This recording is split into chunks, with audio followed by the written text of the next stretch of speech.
읽어서 말씀을 봉독하겠습니다. 예수께서 사두개인들로 대답할 수 없게 하셨다 함을 바리새인들이 듣고 모였는데 그 중에 한 율법사가 예수를 시험하여 묻되 선생님, 율법 중에서 어느 계명이 크니이까? 예수께서 이르시되 내 마음을 다하고 목숨을 다하고 뜻을 다하여 주 너의 하나님을 사랑하라 하셨으니 이것이 크고 첫째 되는 계명이요 둘째도 그와 같으니 내 이웃을 내 자신같이 사랑하라 하셨으니 이 두 계명이 온 율법과 선지자의 강령이니라. 아멘. 우리 좌우에 계신 분하고 인사 나누겠습니다. 잘 오셨습니다. 주의 은혜가 있을 겁니다. 우리 한 번 더 인사해야죠. 맥체인 합시다. 네, 맥체인 말씀으로 읽고 묵상하고 실천하고 말씀의 승리가 우리 안에 있기를 축원합니다. 자, 교회 교육주일입니다. 우리가 말씀을 통해서 끊임없이 배우고 또 믿음의 성장과 성숙을 이루어 가야 한다라고 하는 것, 더 나아가 우리 믿음의 자녀들, 우리 믿음의 다음 세대들 힘을 다하여 가르치고 양육해야 한다라고 하는 사실을 돌아보는 시간입니다. 자, 에베소서 4장 13절 말씀입니다. 우리가 다 하나님의 아들을 믿는 것과 아는 일에 하나가 되어 온전한 사람을 이루어 그리스도의 장성한 분량이 충만한 데까지 이르리니. 자, 그리스도의 장성한 분량이 우리 믿음의 목표입니다. 물론 그 누구도 이 장성한 분량까지 그리스도를 닮는 데까지 이룰 수 있는 사람은 없지만, 그러나 또한 그렇기에 우리가 여기에 목표를 두고 끊임없이 믿고 배우고 또 알아서 자라가야 합니다. 곧 우리가 하나님의 아들 예수 그리스도를 믿는 것과 아는 일에 하나가 되면 온전한 사람을 이룰 수 있고 또 이를 통해 그리스도의 장성한 분량에까지, 그 분량이 충만한 데까지 이룰 수 있습니다. 따라서 우리가 이를 위해 배우고 아는 일에, 그러므로 자라가는 일에 멈추지 않기를 소원합니다. 따라서 오늘 주목할 말씀 34절 말씀 한번 다시 볼까요? 예수께서 사두개인들로 대답할 수 없게 하셨다 함을 바리새인들이 듣고 모였는데, 자, 여기서 모였다라고 하는 구절을 좀 주목하면 좋겠습니다. 바리새인들이 왜 모였느냐? 한마디로 예수님께 대항하기 위하여 모였습니다. 오늘 말씀 15절부터 보면요, 예수님을 공격하고 책잡고자 바리새인들 또 사두개인들, 이들이 예수님을 찾아와 질문한 사실을 전하고 있습니다.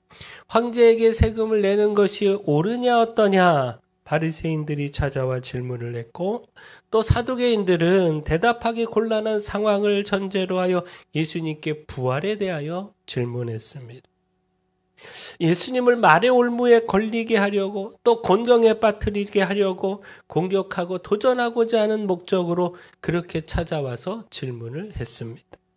근데 예수님께서 막힘없이 답을 하셨고, 오히려 이 바리새인들, 사두개인들 이들로 놀라게 하고 또 그 입을 다물 수밖에 없도록 하셨는데, 더 이상 질문할 수 없도록 대답하지 못하도록 그렇게 하셨는데, 그러자 34절 다시 바리새인들이 모였다는 겁니다. 한마디로 이대로 물러설 수 없다는 거죠. 어떻게 다시 예수님을 곤란하게 할 것이냐? 예수님을 어떻게 곤경에 빠뜨릴 것이냐? 이것을 논의하고 계획을 세우는 것이 이들의 모임의 목적이었다라는 겁니다. 그래서 한 율법사가 예수님을 시험하기 위해 율법 중에서 어느 계명이 더 큽니까? 이렇게 질문을 했다라는 겁니다. 자, 이런 상황들을 보면서, 이런 목적에서 바리새인들이 모인 것을 살피면서 참 어리석음을 생각하게 되고요. 더불어 우리가 왜 모여야 하는가? 무엇 때문에 모여야 하는가? 이거 깨달을 수 있지 않습니까? 예수님을 대항하기 위해서가 아니라 찬양하기 위해서. 믿음을 갖고 예수님을 높이고 경배하기 위해서, 무엇보다 예수님을 더 알고 우리의 그릇됨을 깨우치고 우리의 믿음의 성숙과 굳건함을 위해서 이를 위해서 우리가 모여야 하지 않겠습니까? 예수님을 책잡고 대항하겠다고 모여봐야 결코 그 뜻을 이룰 수 없습니다. 결코 그 누구도 예수님을 대항하여 이길 수 없습니다. 오히려 부끄러움만 당합니다. 예수님 반대편에서 계속된 대항의 결과는 심판일 뿐입니다. 그러나 예수님을 높이기 위해서 그 믿음을 세우고 배우기 위해서 그래서 모이면 그래서 예수님 찾아가면 반드시 그 뜻을 이룰 수 있습니다. 예수님은 그렇게 모여 찾아온 사람들 외면하지 않으십니다. 마태복음 17장 19절 20절 말씀입니다. 자, 우리 앞에 화면 보고 같이 한번 읽어볼까요? 시작. 이때 제자들이 조용히 예수께 나와 이르되 우리는 어찌하여 쫓아내지 못하였나이까? 이르시되 너희 믿음이 작은 까닭이니라. 진실로 너희에게 이르노니 만일 너희에게 믿음이 겨자씨 한 알만큼만 있어도 이 산을 명하여 여기서 저기로 옮겨지라 하면 옮겨질 것이요 또 너희가 못할 것이 없으리라. 아멘. 예수님이 베드로와 야고보와 요한을 데리고 변화산에 올라가 계시는 동안 나머지 제자들이 귀신 들린 아이를 치료하지 못하므로 한아버지가 이 귀신 들린 아들을 데려왔는데 이 귀신을 내어 쫓지 못하므로 참 곤란한 상황에 처하고 말았습니다. 이로 인해 서기관들과 변론하며 궁색한 싸움을 해야만 했습니다. 변화산에서 내려오신 예수님께서 이 모든 상황을 파악하시고 그 귀신 들린 아이를 치료하심으로 그 아이에게서 이 귀신을 내어 쫓으심으로 모든 변론을 단번에 잠재우셨는데, 자, 이 모든 상황이 지나간 이후 제자들이 조용히 예수님을 찾아와 물었습니다. 왜 우리는 못했습니까? 왜 우리는 끙끙대며 그 귀신을 쫓아내지 못했습니까? 그때 예수님의 대답이 믿음이 적은 까닭이다. 겨자씨 한 알만큼만 믿음이 있어도 산을 옮기며 못할 것이 없다. 예수님은 제자들에게 가르쳐 주셨습니다. 곧 제자들은요, 묻기 위해 모였고 또 예수님을 찾아갔습니다. 자신들의 부족함, 모자람, 연약함, 어리석음 등등 이 믿음의 삶에서 그 문제를 묻고 성장하기 위해서 모였고 또 예수님을 찾아가 물었습니다. 그때 예수님은 외면하지 않으시고요. 야, 그것도 모르느냐 꾸짖지 않으시고요. 제자들의 문제를 그 고쳐야 할 요소를 정확히 하시고 깨우치시고 가르쳐 주셨습니다. 오늘 우리도요, 이를 위해 모여야 합니다. 예수님을 대항하기 위해서가 아니라 꼬투리 잡고 책 잡기 위해서가 아니라 배우기 위하여 모여야 합니다. 예수님의 가르침으로 우리의 믿음을 성장시키기 위해 성숙시키기 위하여 모여야 합니다. 그리고 이를 위해 예수님을 찾아가야 합니다. 미국 대학농구 사상 최고의 감독으로 인정된 분이 있습니다. 존 우든이라고 하는 감독인데 그는 27년 동안 UCLA 팀을 이끌면서 무려 620승 147패 깨지지 않는 기록을 세웠습니다. 자, 근데 그가 그렇게 전무후무한 승리를 기록할 수 있었던 비결, 이에 대해서 이렇게 설명을 했다고 합니다. 나는 선수들을 처음 만날 때마다 신발과 양말을 제대로 신으라고 가르칩니다. 경기를 준비할 때 가장 기초적인 일이 신발과 양말을 신는 일이기 때문입니다. 자, 무슨 말입니까? 기초가, 기본이 중요하다는 거죠. 우리는 특별한 것, 어떤 새로운 것, 어떤 남다른 것, 이것을 중요하게 여기고 이것만을 찾는 우를 범하는데 아무리 그 모든 것이 중요해도요, 기본이 안 돼 있으면 헛되다는 거죠. 그 모든 것보다 더 중요한 것이 기본이라는 겁니다. 이 기본이 기초고 핵심이고 생명이다라는 겁니다. 우리가 이 기본에 충실해야 한다라는 겁니다. 믿음의 기본. 자, 그런 점에서 오늘 말씀 예수님께서 이 신앙의 기본에 대하여 말씀하고 계시는데 곧 율법 중에서 어느 계명이 큽니까? 예수님을 시험하고자 찾아온 이 율법사의 질문에 예수님의 대답. 자, 37절부터 40절까지 말씀 자, 우리 같이 한 목소리로 읽도록 하겠습니다. 시작. 예수께서 이르시되 내 마음을 다하고 목숨을 다하고 뜻을 다하여 주 너의 하나님을 사랑하라 하셨으니 이것이 크고 첫째 되는 계명이요 둘째도 그와 같으니 내 이웃을 내 자신과 같이 사랑하라 하셨으니 이 두 계명이 온 율법과 선지자의 강령이니라. 아멘. 마음을 다하고 목숨을 다하고 뜻을 다하여 하나님을 사랑하라. 자, 이것은 신명기 6장 5절의 말씀입니다. 예수님께서 이 말씀을 인용하고 계신 겁니다. 곧 하나님 사랑. 이것이 우리 신앙의 기본이요 핵심이라는 겁니다. 하나님 사랑 없이 우리 신앙을 말할 수가 없다는 겁니다. 근데 중요한 것, 마음과 목숨과 뜻을 다해야 한다. 곧 입술로만의 사랑, 그 고백, 여기에 머물러서는 안 된다는 겁니다. 자, 마음. 자, 우리의 정서죠? 우리의 감정을 뜻하죠? 자, 또한 목숨. 우리의 의지, 결단을 뜻하는 거죠. 목숨 걸고 하나님 사랑해야 한다. 그만큼 그 사랑의 결단을, 그 의지를 지켜가야 한다라는 겁니다. 자, 또한 뜻, 우리의 생각, 우리의 지적인 가치를 이야기하는 것이죠. 자, 한마디로 마음, 목숨, 뜻, 이것은 우리 인간의 지정의, 전인을 뜻하는 겁니다. 입술의 고백만이 아니라 생각과 감정과 굳건한 의지를 가지고 하나님 사랑을 실천해야 한다라는 겁니다. 자, 또한 내 이웃을 내 자신과 같이 사랑하라. 자, 첫째가 하나님 사랑이라면 둘째는 이웃 사랑이라는 겁니다. 자, 근데 여기서 첫째, 둘째는요, 경중을 의미하는 것 아니고 순서를 의미한다. 우리가 이렇게 이해하면 좋겠습니다.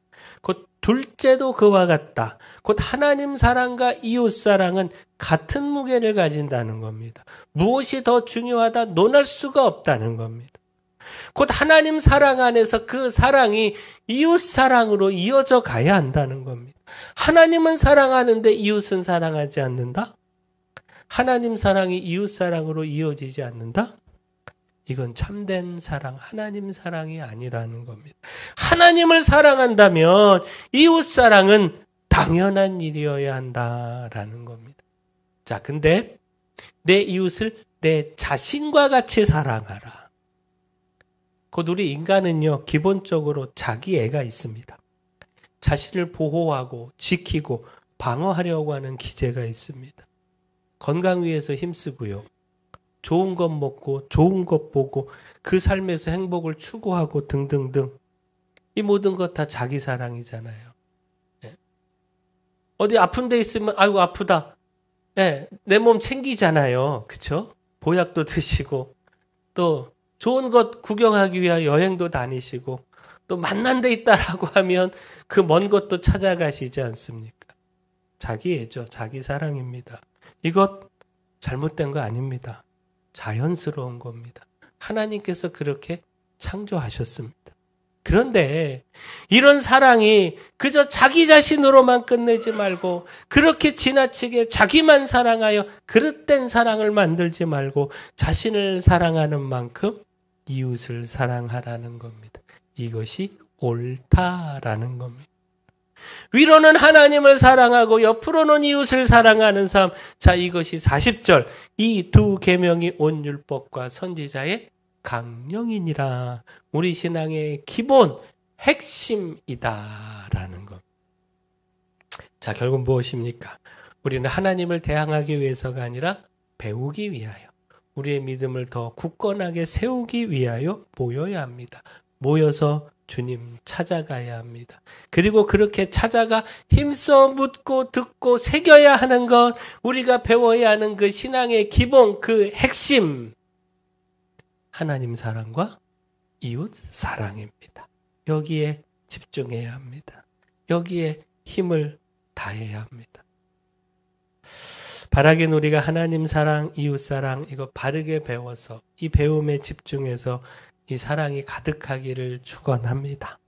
마음, 목숨, 뜻을 다하여 하나님 사랑으로 가득하고요. 또 동일한 사랑으로 우리 함께한 우리 교우들 뜨겁게 사랑하는 교회, 나를 향한 사랑도 있지만 그 사랑만큼 우리 이웃을 사랑하는 교회. 그렇게 하나님 사랑과 이웃 사랑이 잘 어우러지고 균형 잡힌 교회. 율법과 온 선지자의 강령, 곧 우리에게 있는 이 성경의 말씀, 그 핵심이요 기본이 되는 이 가르침을 잘 실천하는 교회 되기를 축원합니다. 자, 그런 점에서 우리 좌우에 계신 분하고 우리 한 번 더 인사해 볼까요? 주님 사랑으로 사랑합니다. 네, 한 번 더 인사합니다. 나를 사랑하는 만큼 당신도 사랑합니다. 자, 우리가 이런 사랑이 가득하기를 축원합니다. 자, 마지막 오늘 말씀을 통해서 짚어야 하는 것이요, 변화입니다. 주님의 말씀과 가르침을 통하여 변화되는 것, 바뀌는 것. 그 주님을 찾아가서 배우지만 그 배움이 변화로 이어지지 않으면 그 의미가 퇴색될 수밖에 없습니다. 주님 찾아가 배워야 하고 또 그렇게 배웠다면, 그렇게 주님을 만나서 가르침을 받았다면 이제 힘써야 하는 것, 추구해야 하는 것, 바로 그 가르침에 따른 나의 변화입니다. 꼭 처음은 잘못될 수 있습니다. 주님 잘못 알고 잘못 이해하고 잘못된 길에 서서 대항하고 시험하고 주님과 반대편에 설 수도 있습니다. 그러나 주님을 통하여 그 말씀, 그 가르침을 들었다면 마땅히 바뀌어야 합니다. 변화되어야 합니다.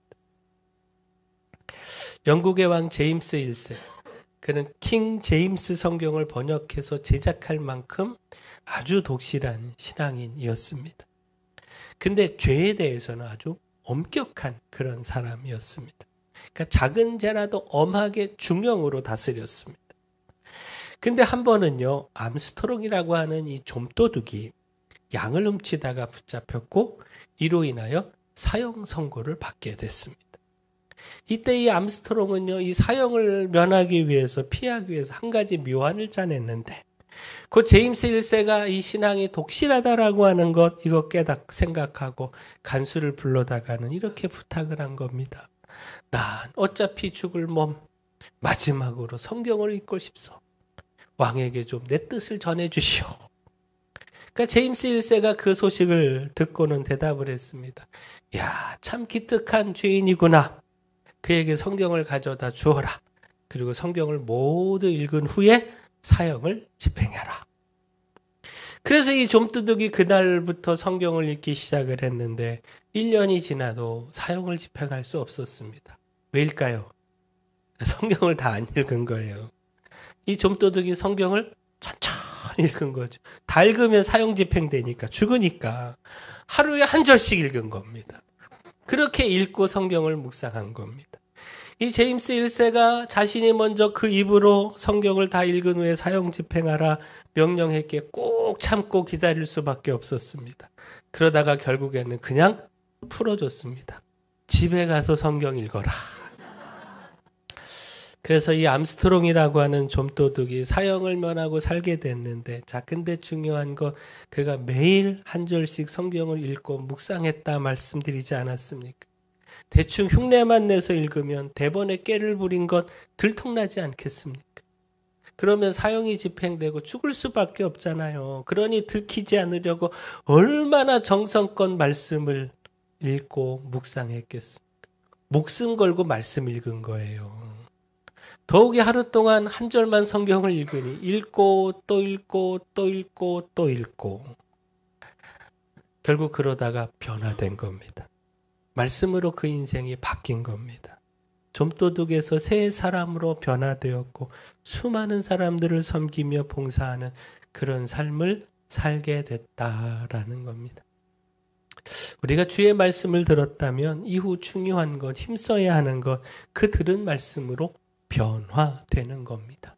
말씀에는 우리를 변화시키는 능력이 있고, 따라서 그 주신 말씀을 내 마음을 열고 받아들여 변화의 삶을 살아가야 합니다. 근데 오늘 말씀에 바리새인들도 사두개인들도 변화했다는, 바뀌었다는 그런 말씀이 없습니다. 곧 이들은 예수님의 대답, 그 가르침과 말씀을 통하여 그의 어리석음, 그의 잘못됨이 드러났습니다. 자, 17절 보시면요. 예수님의 가르침에 대해 이들이 매우 놀랐다는 겁니다. 33절에도 보면 예수님의 가르침에 무리가 듣고 놀랄 만큼 그 말씀에 힘과 권위와 능력이 있었다는 겁니다. 그리고 다시 34절, 사두개인들이 더 이상 예수님을 대항하며 대답할 수 없었다라는 겁니다. 자, 이 정도면 깨달아야 하는데, 이제는 깨닫고 오히려 그 능력의 말씀, 주님의 가르침, 이를 통하여 그 스스로를 돌아보고 바뀌어야 하는데, 그들의 어리석음, 그들의 불순함과 불의함, 그 말씀 속에서 깨닫고 이것 돌이켜야 하는데 바뀌지 않았다, 돌이키지 않았다는 것. 이들은 또다시 예수님을 대항하고자 모였다라는 겁니다. 따라서 오늘 말씀을 대하며 말씀을 듣는 것도 중요하지만 주의 말씀을 듣고 배우기 위해 모이며 그 주님이 주시는 그 가르침, 그 기본, 그 핵심, 이 말씀을 가슴에 담는 것도 중요하지만 또한 중요한 것이 변화라는 것. 그 말씀으로 나를 돌아보고 나를 바꾸어 가야 한다라고 하는 것. 이것 깨달아야 합니다. 자, 그런 점에서 마가복음을 보면요. 오늘 말씀의 율법사, 이 최고 계명을 질문했던 이 율법사, 그에 대하여 조금은 다른 구체적인 내용을 좀 전하고 있는데 한번 말씀을 찾아볼까요? 자, 예수님의 하나님 사랑, 이웃 사랑에 대한 대답에 이 율법사, 이 서기관이 하는 대답이요. 자, 마가복음 12장 32절, 33절 띄워주시죠. 우리 같이 읽겠습니다. 시작. 서기관이 이르되 선생님이여 올소이다. 하나님은 한 분이시요 그 외에 다른 이가 없다 하신 말씀이 참이니이다. 또 마음을 다하고 지혜를 다하고 힘을 다하여 하나님을 사랑하는 것과 또 이웃을 자기 자신과 같이 사랑하는 것이 전체로 드리는 모든 번제물과 기타 제물보다 나으니이다. 아멘. 처음에는 예수님을 시험하기 위한 불순한 의도로 질문했는지 모르지만 예수님의 대답, 그 가르침을 통하여 전향적인 모습을 보였다는 것. 예수님의 대답에 대하여 옳습니다, 동의하며 긍정하고 수용하며 그의 시험하고자 하는 처음 태도에서 변화의 모습을 보였고, 자, 그러자 예수님께서 다시 주신 말씀 마가복음 12장 34절. 자, 이것도 같이 읽습니다. 시작. 예수께서 그가 지혜 있게 대답함을 보시고 이르시되 내가 하나님의 나라에서 멀지 않도다. 그에게 구원이 가까이 왔음을, 그의 변화가, 말씀에 대한 긍정적 수용이 천국을 향해, 구원을 향해 가까이 나아가게 함을 선포하고 계시다라는 겁니다. 자, 우리가 주님의 말씀을 듣고 배우기 위하여 모여야 합니다. 그리고 그렇게 모여 무엇보다 말씀의 기본, 그 핵심 놓치지 말고 들어야 합니다. 그리고 그 말씀으로 우리의 삶을 바꾸어 가야 합니다. 우리가 말씀을 듣고 배우는 목적, 더 나아가 우리 자녀들에게, 다음 세대들에게 말씀을 가르치는 목적, 변화에 있어야 합니다. 따라서 말씀을 통해 변하는, 매일매일이 바뀌는 우리의 삶이 되기를 소원합니다. 주님의 말씀을 듣고 배우기 위하여, 또 주님의 말씀을 우리 자녀들에게 가르치기 위하여 힘써 모일 뿐만 아니라 이를 통해 주님의 가르침, 그 말씀의 기본, 그 핵심, 이것 바르게 붙잡고 새기며 또한 이를 통해 변화의 삶을 살아가는, 매일매일 우리의 그릇된 모습을 바꾸고 그 신앙을 성숙시키고 성장시키는, 그렇게 그리스도의 장성한 분량까지 자라고 또 자라가는 우리 모두가 되기를 축원합니다. 사랑의 주 하나님, 주님 가르침 따라서 마음과 목숨과 뜻을 다해 사랑하겠습니다. 내 이웃을 내 자신과 같이 사랑하라 주신 말씀 가슴에 새기고 또 그렇게 사랑하겠습니다. 저희 신앙의 기본이요 또 핵심이 되는 이 말씀 놓치지 않겠습니다. 이를 통하여 저희의 생각과 삶이 날마다 새로워져 그리스도의 장성한 분량에 충만한 데까지 자라가게 하시고, 또 저희 자녀들 또 같은 믿음 안에서 성장하여 큰 믿음의 일꾼 될 수 있게 하여 주시옵소서. 주님의 은혜로 모이고 주님의 사랑으로 변화되어 어디서든 복음의 향기를 드러내는 저희 모두 다 되게 하여 주시옵소서. 예수님의 이름으로 기도합니다. 아멘.